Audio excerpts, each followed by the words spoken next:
filhos e filhas em Cristo. Nesse dia dedicado à Bíblia, a palavra de Deus volta a nos falar do tema da justiça social.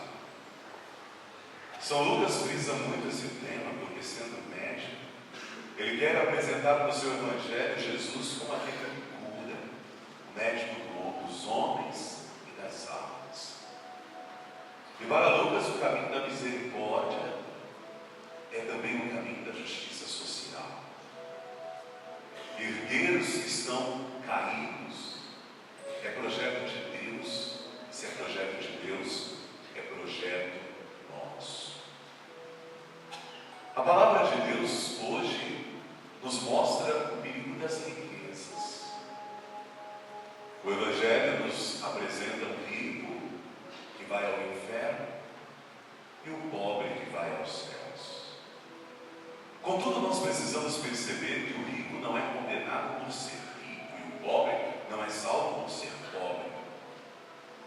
O rico é condenado porque fez da sua riqueza o seu isolamento. Usou-se da riqueza para se fechar em si e para se apresentar aos outros como alguém poderoso por ter mais. Ganância, egoísmo, nada disso faz parte do projeto de Deus. Nada disso rima com o ser cristão. Se vocês perceberam, o Evangelho diz que Lázaro ficava ali na porta da casa, com os cachorros lambendo suas feridas. E o rico era incapaz de lhe dar algo para comer. Lázaro se alimentava com as migalhas que caíam da mesa do rico. Assim, a gente percebe que esse homem nunca se compadeceu da dor do irmão. Ele dava migalhas a Lázaro. E o Evangelho hoje nos ensina que quem dá migalhas, colhe migalhas. Por isso foi ao inferno. Deu migalhas, colheu migalhas. Lázaro chegou à salvação não por sua pobreza, mas por sua humildade e mansidão. Ninguém viu Lázaro xingando o rico porque não lhe deu o que comer. Ninguém viu Lázaro agredindo o rico ou blasfemando porque estava naquela situação de miséria. A fé que o movia lhe fez chegar ao céu. Lembramos assim das palavras de Santo Agostinho, que nos diz: Deus nos criou sem o nosso consentimento, mas só pode nos salvar com a nossa adesão. Ou nós vamos aderir ao projeto salvífico, ou ficaremos de fora desse projeto. A salvação gerada por Cristo precisa ser aderida por nós. Por isso, nós precisamos traduzir em obras a fé que temos. Afinal, a fé sem obras é morta. Espero que de fato vocês estejam compreendendo isso. Não seremos salvos pela nossa fé, mas pelas obras que traduzem ao mundo a fé que temos. Ou seja, a nossa religião é a religião do testemunho. Tem que haver testemunho de fé para se chegar ao lugar que a fé nos leva, o céu. O profeta Amós, na primeira leitura, está alertando as pessoas mais ricas para que tomem cuidado. Vocês que têm almofadas para se reclinar, cama confortável para dormir, alimento bastante para se saciarem, não se esqueçam de olhar para quem não tem. E diz Amós, é aí que geramos a salvação, quando percebemos que aquele irmão não tem e eu posso me erguer. Amós costuma dizer na sua palavra que a casa de Deus está em ruínas. E nós podemos compreender, como São Francisco de Assis compreendeu, que a casa que está em ruínas e que o Senhor pede para ser reconstruída não são paredes, mas são pessoas. Quantos irmãos e irmãs nossos estão em ruínas? Quantos irmãos e irmãos nossos estão caídos na sarjeta da sociedade? Quantos irmãos e irmãos nossos estão jogados nos lixões? Quantos irmãos e irmãs nossos estão vivendo como indigentes e não são malandros? Porque muita gente batalha, muita gente luta, mas infelizmente o sistema econômico do nosso país não trata seus filhos com igualdade. Não é Deus que gera ricos e pobres. Deus deseja um mundo de igualdade para todos. É o nosso egoísmo e a nossa ganância que traz essa divisão social. É o nosso egoísmo e a nossa ganância que gera cultura de morte. Por isso o Senhor nos pede solidariedade. Precisamos colocar de fato solidariedade nos nossos gestos. Infelizmente parece que essa palavra está esquecida do nosso vocabulário cristão. Parece que o individualismo, o indiferentismo tem tomado conta da gente e feito a nossa cabeça. Nós precisamos dar vida à solidariedade. No Magnífica, Nossa Senhora diz que o Senhor ergue aqueles que estão caídos e derruba dos tronos os poderosos. A solidariedade tem esse poder de erguer os que estão caídos. Não tem como olhar a leitura do profeta Amós e não se lembrar de São Francisco de Assis. Porque São Francisco de Assis, no primeiro momento da vida, foi um burguês, porque era filho de um comerciante de tecidos importados, Pedro Bellardone. Francisco viveu do luxo, da vaidade, da luxúria, até que começou a se interessar por Clara. E a vida de Clara começava a assinalar para Francisco novos caminhos. E quando ele ia seguindo Clara nas noites em que ela saía de casa com uma cesta debaixo do braço, ele começou a perceber que Clara ia ao lugar que ele mais tinha medo. Clara ia para o meio dos leprosos. Aquilo mexia com ele. Ver Clara sentada com os leprosos, dando pão, dando água, dando azeite, fazendo curativo nas feridas. E um dia ele perguntou a Clara se ela não tinha medo. E ela disse: Francisco, não tenha medo da lepra que destrói o corpo. Tenha medo da lepra que destrói a nossa alma. E naquele dia Francisco começou a sentir algo diferente dentro dele. E se vocês não sabem, Francisco se converteu no dia em que abraçou o leproso. O dia que ele teve coragem de abraçar o leproso, de beijar suas feridas, de lhe chamar de irmão e lhe dizer: eu fugi tanto de você, pensava que você era diferente de mim, mas você é que nem eu.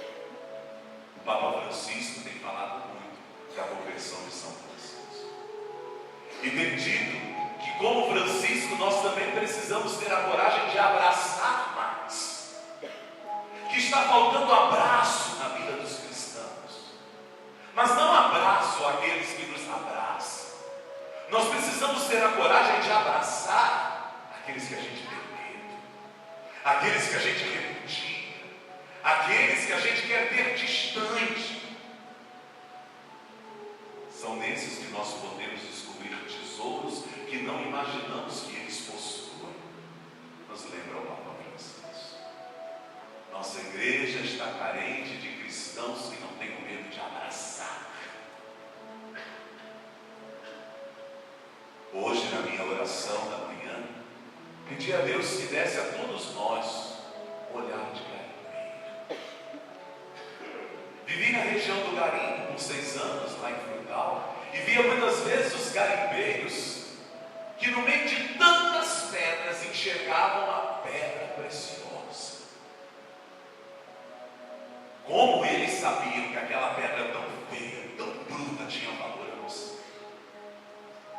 Por isso, eu pedi a Deus que nos desse um olhar de garimpeiro, para ver nos seres humanos brutos a pedra preciosa. Que a gente tenha de fato como garimpeiro a esperança de ver aquela pedra mostrar o seu valor. E que como garimpeiro a gente de fato se incline sobre a pedra bruta e insista em lapidá-la, mesmo que para isso precisemos levá-la ao fogo. O Senhor hoje nos dê esse bênção e este olhar. São Paulo diz ao amigo Timóteo: combate o bom combate da fé e não desista. E é isso hoje que eu quero dizer a todos vocês: combatam o bom combate da fé e não desistam, porque muitas vezes o mundo grita o que é contrário à nossa fé. A gente descarta a fé para viver o mundo. Combatam o bom combate da fé. Ousem traduzir a sua fé em vida. Ousem gerar salvação pelos gestos que gritam ao mundo a sua fé. O mundo está carente de cristãos solidários, cristãos com olhar de garimpeiro, cristãos que não se deixam levar pela ganância. A mesa da partilha precisa ser posta diante do mundo.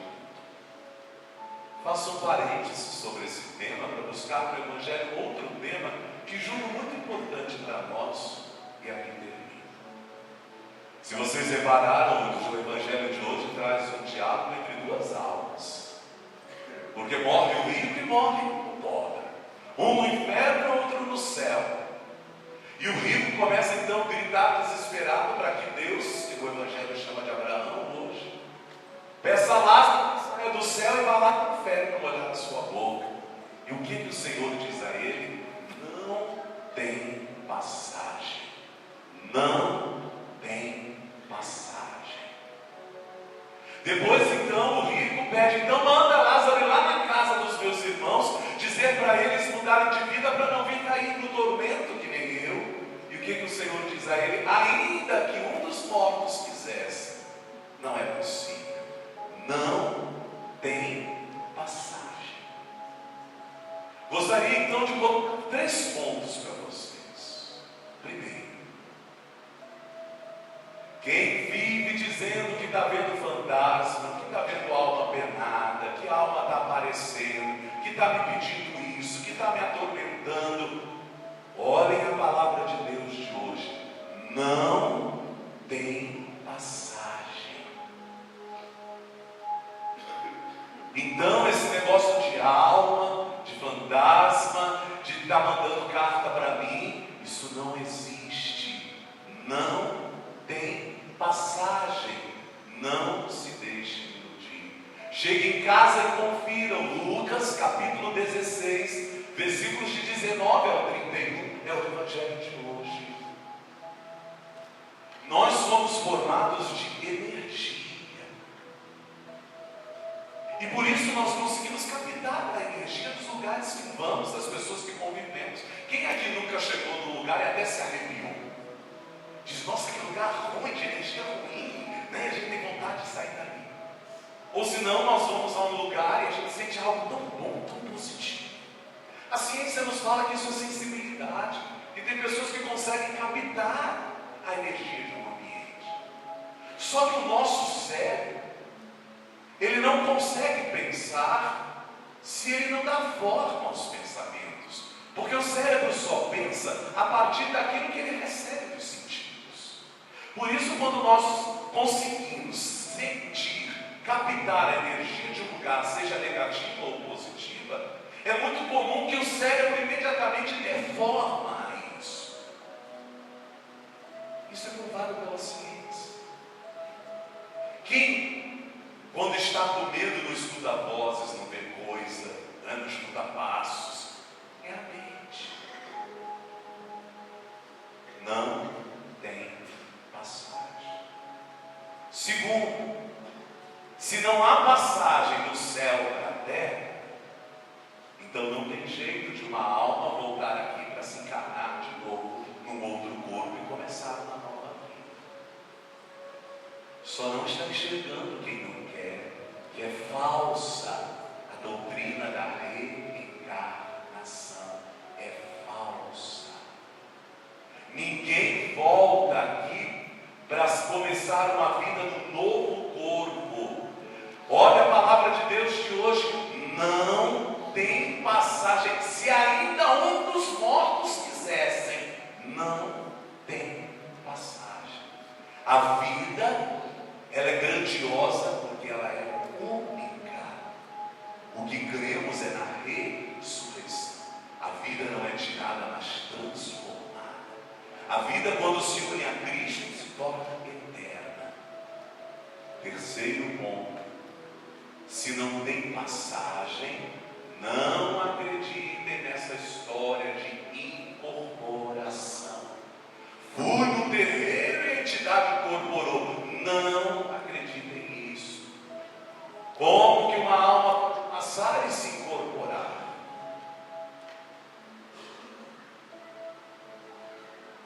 A incorporação, ela é explicada pela parapsicologia.